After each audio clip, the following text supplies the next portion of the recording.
Hello everyone, welcome to Soch IAS again. So basically last time अपन calendars को लेके कुछ कॉन्सेप्ट को समझ रहे थे और उससे आगे की चीजें करेंगे आज से अपन, राइट। इसके अंदर पार्ट टू के अंदर बेसिकली लास्ट टाइम अपन ने दो कॉन्सेप्ट समझे थे। दो कॉन्सेप्ट का रिकैप लेंगे, एक छोटा सा रिकैप लेने के बाद आगे के नए कॉन्सेप्ट पे बढ़ने की कोशिश करेंगे। ओके, चलिए तो आगे की तरफ बढ़ते हैं। नॉर्मल से समझते टाइप्स ऑफ ईयर अपने पास कौन कौन से थे। दो तरह के ईयर्स थे अपने पास। जो बेसिकली एक नॉर्मल ईयर होता है, normal year which count has February has sorry which has February has 28 days, right. Leap year which has February has 29 days। ये नॉर्मल सी चीज थी, right. Everyone knows about that thing, basic सी चीज थी। अब इसमें अपन ने दो कॉन्सेप्ट को पकड़ा था और समझा था। How to calculate leap year. Leap year calculate करने के लिए अपने को सबसे पहली चीज क्या करनी होती है, एक क्विक रिवीजन है ये, तो रिवीजन के फॉर्म में चलेंगे। इनकेस आपको अगर इससे रिलेटेड वापस कुछ चीजें सॉल्यूशन में वापस समझनी है तो इसका पार्ट वन आप इजीली गो थ्रू कर सकते हैं। ओके एवरीवन, चलिए तो यहाँ पे अपन देखते हैं how to calculate a leap year. अगर वो नॉर्मल ईयर होता है जैसे 1984, ओके, ये नॉर्मल ईयर, तो अपन नॉर्मल ईयर को क्या करते हैं, डिवाइड बाय 4 करके देखते हैं। किसके लास्ट 2 डिजिट के साथ डिवाइड बाय 4 करते हैं। अगर वो कंप्लीटली डिविजिबल हो जाता है तो that will be counted as a leap year, right. जैसे 4 वन जा, लास्ट 2 डिजिट को देखते हैं, 2 1, कंप्लीटली डिविजिबल है तो ये लीप ईयर में काउंट होता है। अब जैसे देखते हैं कि 1982, ओके, 4 से लास्ट 2 डिजिट को 4 से डिवाइड करके देखना है। अगेन यहाँ पे अगर कंप्लीटली डिविजिबल होगा तो ये लीप ईयर होगा, अगर नहीं होता है तो ये लीप ईयर नहीं है, राइट। 2 जा, अब जैसे 4 के टेबल में 2 आता ही नहीं है, राइट। राइट, तो डेसिमल में आंसर आएगा समथिंग समथिंग एंड ऑल, तो ये बेसिकली लीप ईयर नहीं है। ओके, ये बेसिक सा कॉन्सेप्ट आप अपने समझा था। और सेंचुरीज की रिगार्डिंग चीजें अलग चलती है। जैसे 1800 है, 1800 को सेंचुरीज को अपन किससे डिवाइड करते हैं, डिवाइड बाय 400 से करते हैं। ओके, लीप ईयर है या नहीं है वो आइडेंटिफाई करने के लिए। तो 4 वन जा, again it is not coming in leap year, points में आएगा तो ये लीप ईयर नहीं है। फॉर एग्जांपल के 2000 लेते हैं, 2000 divide by 4, sorry divide by 400, 20 20 cut, 4 one जा 4 5 जा, राइट। तो ये लीप ईयर में काउंट हुआ।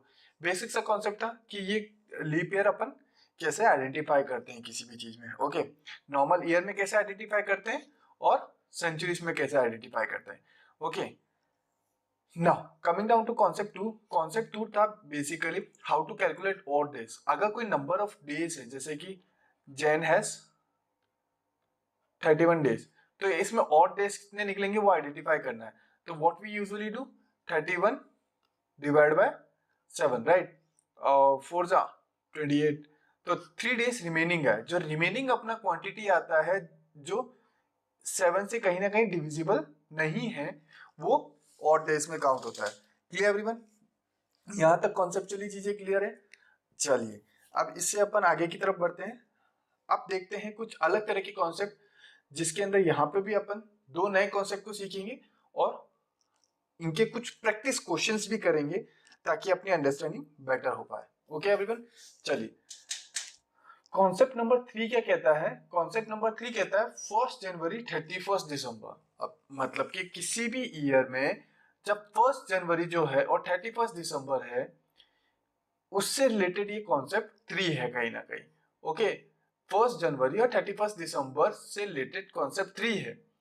If year is same, then 1st January and 31st December will have same weekday. Same weekday basically मतलब कि अगर ये 1st Jan है 2022, राइट, तो बेसिकली 2023 ले लेते हैं। ओके, 2023 यहाँ पे ले लेते हैं और 30 sorry for that 1 January 2023 basically अगर मंडे है, मैं यहाँ पे एज्यूम कर रहा हूँ, it's not a fix one, मैं सिर्फ एज्यूम कर रहा हूँ। तो 31 दिसंबर 2023 will also be a Monday. Clear everyone, अगर 1 जनवरी 2023 मंडे है तो 31 दिसंबर 2023 भी मंडे ही होगा। क्लियर एवरीवन, चलिए नेक्स्ट की तरफ देखते हैं। If it's a leap year, leap year में बेसिकली क्या देखा था अपन ने, 29 days, right, 29 days in Feb, 29 days in Feb, okay. तो अगर इससे रिलेटेड क्वेश्चन आता है, if it's a leap year then 1st January 31st December will have successive week day. It means अगर जैसे कि कोई भी ईयर के अंदर, फॉर एग्जांपल के तौर पे अगर अपन लेते हैं ओके, फर्स्ट जैन 2020 अगर मंडे था, क्या था, मंडे है, I am just assuming here, okay, तो 31st दिसंबर जो है 2020 का ही क्या होगा, it will come down to Tuesday, okay everyone, वो क्या आएगा यहाँ पे, ट्यूसडे आएगा। अब देखिए ये बेसिकली क्या, लीप ईयर, लीप ईयर में क्या हुआ, जैसे कि अपन इसको लीप ईयर देख लेते हैं, लीप ईयर है या नहीं, तो डिवाइड बाय 4 करके देख लेते हैं, 1 जा 5 जा, तो ये लीप ईयर है कंप्लीट, ओके। ये लीप ईयर है, तो लीप ईयर में क्या हुआ, 29 डेज हुए, तो एक भी एक्सेसिव बढ़ा है, इसीलिए क्या होता है कि जब 31st जनवरी और 31st December will have successive week day, means एक दिन आगे बढ़ के वीक डे काउंट होगा कहीं ना कहीं, ओके एवरीवन, क्लियर है यहां तक। चलिए इससे रिलेटेड कुछ कॉन्सेप्ट को देखते हैं, अब कुछ क्वेश्चंस को देखते हैं, okay. If 1st January 2019 is Friday, इन्होंने क्या बोला है, 1st Jain 2009 is Friday, okay, ये क्या है, बेसिकली फ्राइडे है, ओके। तो 31st दिसंबर 2011 क्या होगा, ये अपने को आइडेंटिफाई करना है। अगर यहाँ पे देखा जाए 2009 है, तो 31st दिसंबर अपन यहाँ पे क्या होगा, वो चीज पहले आइडेंटिफाई कर लेते हैं, 2009 में 31st दिसंबर क्या होगा, वो भी फ्राइडे होगा, क्लियर एवरीवन, क्योंकि सेम डे है, सेम ईयर है, सेम ईयर का अपन निकाल रहे हैं, सेम ईयर के अंदर बस यहाँ पे ये देखना है कि ये लीप ईयर है या नहीं है, 9 है तो ऑब्वियसली बेसिकली लीप ईयर नहीं होगा, ओके। इस चीज को ध्यान रखिएगा, ये नोटबुक में करें, आप पेपर पे करें, ताकि आपको अंडरस्टैंडिंग बने। दिमाग में करने के चक्कर में अपन लीप ईयर को कंफ्यूजिंगली सॉर्ट आउट नहीं कर पाएंगे और एरर कर देंगे और नेगेटिव मार्किंग के शिकार हो सकते हैं, ओके।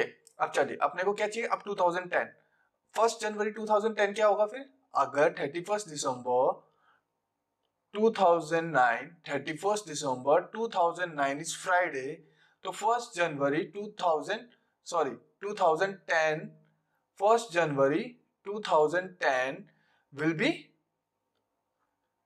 Saturday, right. तो 31st दिसंबर क्या हो जाएगा वापिस, 31st दिसंबर 2010, 2010 को भी आप कैलकुलेट कर सकते हैं कि ये लीप ईयर है या नहीं, ये चीज का ध्यान रखिएगा कि लीप ईयर में एग्जिस्ट कर रहे हैं या लीप ईयर में अपन एग्जिस्ट करते हैं कहीं पे या नहीं करते हैं, राइट। तो 2010 विल बी सेम सैटरडे ही होगा कहीं ना कहीं, क्लियर एवरीवन, 2010 में दिसंबर भी सैटरडे ही काउंट होगा। अब चलिए अपने को क्या चाहिए वापस, अपने को दिसंबर 31st दिसंबर 2011 तक जाना है, ओके। तो 1st जनवरी 2011 क्या होगा, एक डे एक्स्ट्रा काउंट होगा यहाँ पे कहीं ना कहीं, तो क्या हो जाएगा, sorry, it will B Sunday, right, ये होगा संडे। और अगर अपने को 31st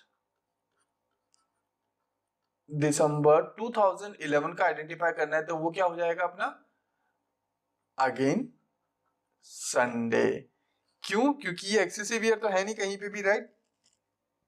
एक्सेसिव ईयर होता तो कहीं ना कहीं अपन आगे वाले डेज, वीक डेज को काउंट करते, सेम वीक डे पे नहीं आता, क्लियर एवरीवन। कॉन्सेप्चुअली इसको पेपर पे करेंगे तो अपनी अंडरस्टैंडिंग इजी होगी और इजीली अपन आंसर को आइडेंटिफाई कर सकते हैं, तो Sunday is the right answer here, okay, clear. चलिए इसी से रिलेटेड एक और क्वेश्चन को देखते हैं यहाँ पे, if 31st January 2007 is Friday, क्या बोला इन्होंने, 1st January 2007 is Friday, okay. 1st जनवरी 2007 क्या है, फ्राइडे है, तो 31 दिसंबर 2009 क्या होगा, अपन same step by step process के थ्रू चलेंगे ताकि इजीली अपन आइडेंटिफाई कर सके। अब आपने माइंड में कई बार आंसर डायरेक्टली सॉर्ट आउट करने की कोशिश करें तो रैंडमली कंफ्यूजिंग में कोई भी एक आंसर आ सकता है, बट यहाँ पे नेगेटिव मार्किंग भी हो सकती है if the answer goes wrong.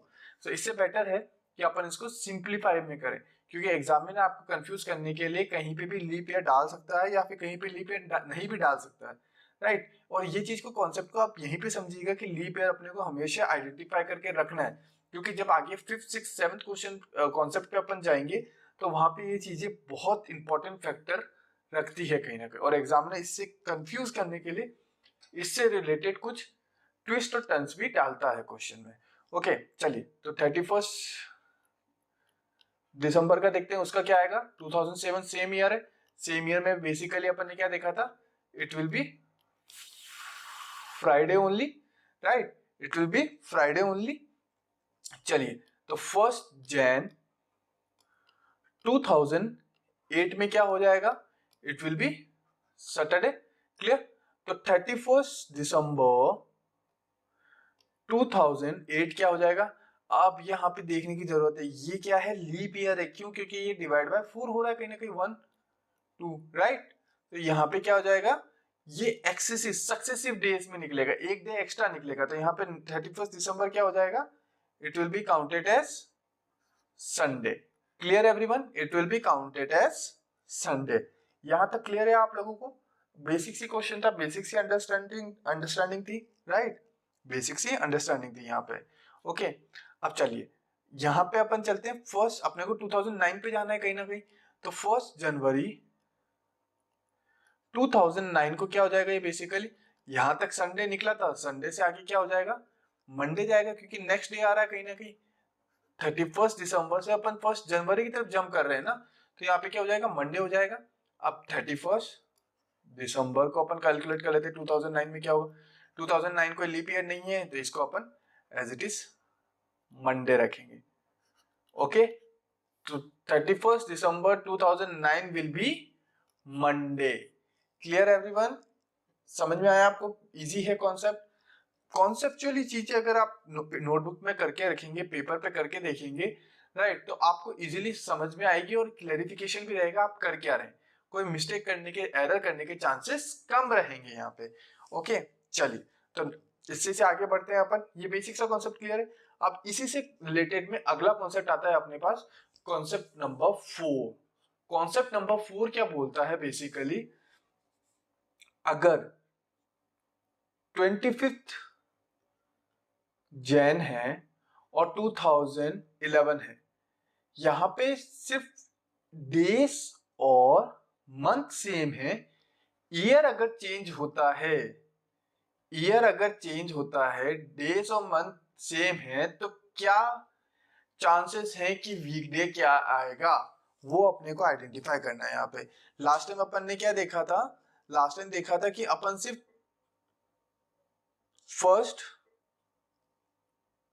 First Jan और 31 दिसंबर तक ही चल रहे थे, राइट, और ईयर चेंज हो रहे थे, लेकिन ये रैंड सर्कल यही चल रही थी। अब ये नहीं है, यहाँ पे आपके साथ क्या होगा, यहाँ पे आपको मंथ कोई सा भी उठा के दे सकते हैं बीच का, राइट, जनवरी दे दिया, फरवरी दे दिया, कुछ भी दे दिया, but it will B fix, year will change somehow, right.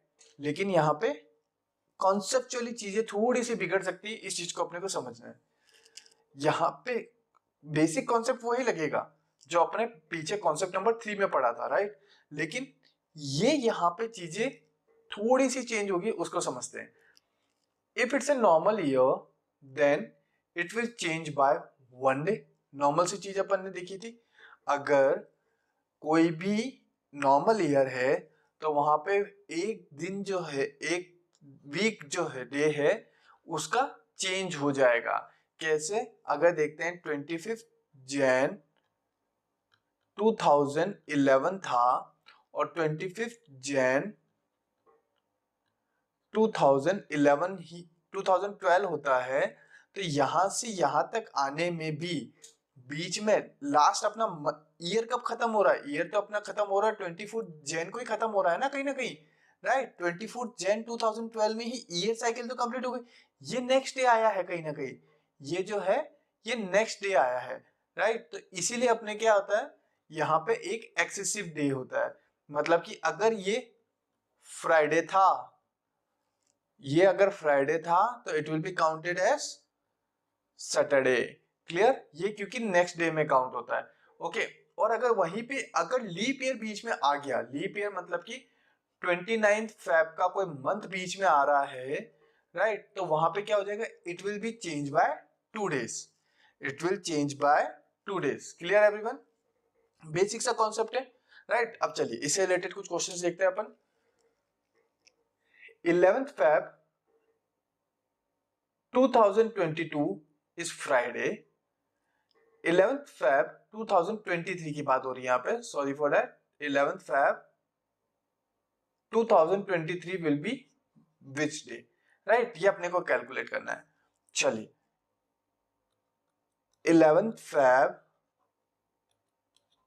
2022 से क्या था, फ्राइडे था। ओके, 11th Feb 2023 में क्या होगा अपने को आइडेंटिफाई करना है। ओके, अब देखिए यहां से यहां तक आने में भी बीच में एक और साइकिल अपनी ऐड होती है कहीं ना कहीं। क्या ऐड होता है, 10th Feb 2023।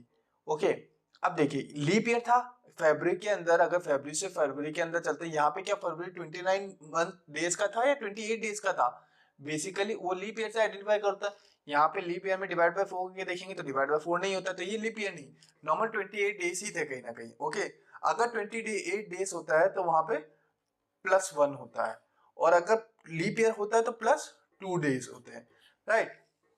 यहां से अपन यहाँ पे आए, अगर मैंने अपन देखा था 1 जैन से 31 दिसंबर तक अगर आते हैं तो वीक सेम रहता है, सेम वीक डे, राइट, ये अपन ने पहले ही पढ़ा था अभी। ओके, सेम वीक डे रहता है। तो यहाँ पे 31 फेब से अगर मैं 2022 तक आता हूँ फ्राइडे, तो 10th फेब 2023 तक क्या हुआ, बेसिकली ये भी क्या निकलेगा, फ्राइडे निकलेगा। बट अपने को क्या निकालना है, 11th फेब 2023 में क्या आएगा। कॉन्सेप्चुअली ऐसे भी करें तो 10th फेब तक तो फ्राइडे आया है, तो 11th फेब में क्या हो जाएगा, कहीं ना कहीं सैटरडे। ओके, और इवेंचुअली अपन को अगर माइंड में ये कॉन्सेप्चुअल चीजें रही, +1 करना है तो फ्राइडे के बाद डायरेक्टली सैटरडे कर दें इनको, राइट। दोनों कॉन्सेप्ट है, दोनों का आप माइंड में रखिए कि आप अगर भूल गए कि +1 करना होता है या +2 करना होता है, तो आप बेसिकली इसके लास्ट डे तक आइए। लास्ट डे कब आएगा पूरा ईयर खत्म होने में, उसके बाद +1 कर दीजिए, और डायरेक्टली अगर आपको याद आ जाता है तो +1 कर दीजिए, तो it will B Saturday. Clear, Saturday is the answer. Basic सा कॉन्सेप्ट था, क्लियर है एवरीवन। चलिए इसी से आगे एक और क्वेश्चन अपन देखते हैं, राइट, ताकि अपनी basic understanding for this questions will be completed. Okay, चलिए 29 Jan 2011 इज फ्राइडे। 26 Jan 2011, इन्होंने क्या बोला है, 26 Jan 2011 तक क्या है, फ्राइडे है, राइट, ये क्लियर है एकदम। अब बोला 26 जनवरी 2013 तक क्या आएगा, ये अपने को आइडेंटिफाई करना है। लेकिन हमेशा अपन ने बेसिक सा कॉन्सेप्ट सीखा है कि अपन नोटबुक में स्टेप बाय स्टेप ही आगे बढ़ेंगे, राइट। अगर मैं 26 जैन से लेके 26 जैन 2012 तक देखता हूं तो क्या आता है वहां पे, अपन ने क्या देखा था, अगर सेम डे है, सेम मंथ है, ईयर चेंज हो रहा है और इसमें कोई लीप ईयर नहीं आ रहा है, तो इट विल बी +1। तो यहां पे क्या आ गया, बेसिकली अपना सैटरडे, राइट। अब लेकिन अगर मैं 26 जैन 2013 तक जाता हूं, तो यहाँ पे क्या ये लीप ईयर है, जैन के बाद फरवरी, फरवरी मंथ में क्या हो रहा है, 28 की जगह यहाँ पे क्या आ रहे हैं, लीप ईयर आ रहा है, 29 डेज आ रहे हैं, 29 डेज काउंट हो रहे हैं, राइट। 28 की जगह 29 डेज काउंट हो रहे हैं। ओके, तो यहाँ पे क्या होगा, ये 2 कदम आगे बढ़ जाएगा, +2 हो जाएगा। +2 क्यों होगा, बेसिक सा कॉन्सेप्ट है, ओके +2 इसलिए होगा क्योंकि यहाँ पे एक दिन अपना फरवरी में ऐड ऑन हुआ। जनवरी के बाद फरवरी 2012 आया, फरवरी 2012 में क्या हुआ 28 की जगह 29 डेज निकले अपने पास, 29 डेज निकले, इसलिए अपन ने क्या किया +2 कर दिया। तो सैटरडे के बाद क्या आया संडे, संडे अपने +2 है तो Sunday is not answer, it will be Monday. Okay everyone, basic सा कॉन्सेप्ट है, क्लियर, बेसिक सा कॉन्सेप्चुअल है। यहाँ पे क्या हो रहा था, यहाँ पे कोई लीप ईयर नहीं आ रहा था, 2000 सिर्फ ईयर चेंज हो रहा था, तो अपन ने क्या किया +1 किया। बट यहाँ पे क्या हो रहा है, यहाँ पे बीच में लीप ईयर आ रहा है, लीप फरवरी आ रही है, फरवरी की साइकिल अपने को चेक करनी है कि फरवरी आ रहा है या नहीं आ रहा है। फॉर एग्जाम्पल के तौर पे एक बार और समझेंगे, अगर मैं बोलता हूं 26 मई 2012 और अगर मैं बोलता हूं 26 मई 2013, तो यहाँ पे देखिए इन दोनों के बीच में लीप ईयर नहीं आ रहा है, इसलिए अपन क्या करेंगे सिंपल +1 कर देंगे। अगर इसके दिन मंडे था तो यहाँ पे क्या हो जाएगा, it will be Tuesday, simple. Okay simple सी बात है, यहाँ पे क्या हो जाएगा +1। यहाँ पे क्या हो रहा था 2012 फरवरी बीच में आ रहा है, मई के बाद सीधा क्या आएगा मई, अप्रैल, मई, जून, जुलाई, अगस्त, सितंबर, अक्टूबर, नवंबर, दिसंबर। यहाँ पे फरवरी का काउंट नहीं हो रहा है तो डायरेक्टली यहाँ पे +1 किया गया। लेकिन यहाँ पे क्या हो रहा था, जनवरी के बाद फरवरी काउंट हो रहा था, फरवरी में 29 डेज काउंट हो रहे थे, इसीलिए अपन ने क्या किया +2 किया। तो +2 करने के बाद सैटरडे के बाद डायरेक्टली क्या आया Sunday, then Monday, clear. So Monday is the correct answer. Okay basic सा कॉन्सेप्ट अपन ने सीखे यहाँ पे दो, कि कैसे अपन ईयर के अंदर सेम 31 दिसंबर और 1 जैन 31 दिसंबर सेम वीकडे होता है, राइट। और अगर मंथ चेंज नहीं हो रहा है, डेट चेंज नहीं हो रही है, ईयर सिर्फ चेंज हो रहा है, तो इट विल बी +1। और इन केस अगर उसमें बीच में फरवरी आ रहा है +29 डेज अगर कुछ सेटलमेंट आ रहा है तो it will B +2। Clear everyone, basic सा कॉन्सेप्ट था। ओके होपफुली आप लोग को यहाँ पे चीजें क्लियर हो गई होगी। इसी के साथ अपन नेक्स्ट पार्ट के अंदर मिलेंगे। नेक्स्ट पार्ट बहुत इंपॉर्टेंट पार्ट है, जो बेसिक सी आपकी इस एल्गोरिदम को समझने में और कैलेंडर से रिलेटेड सारे क्वेश्चन करने में बहुत मदद करने वाला है। ओके एवरीवन, तो चलिए मिलते हैं आप सबसे नेक्स्ट क्लास में। Till that time thank you everyone, bye bye.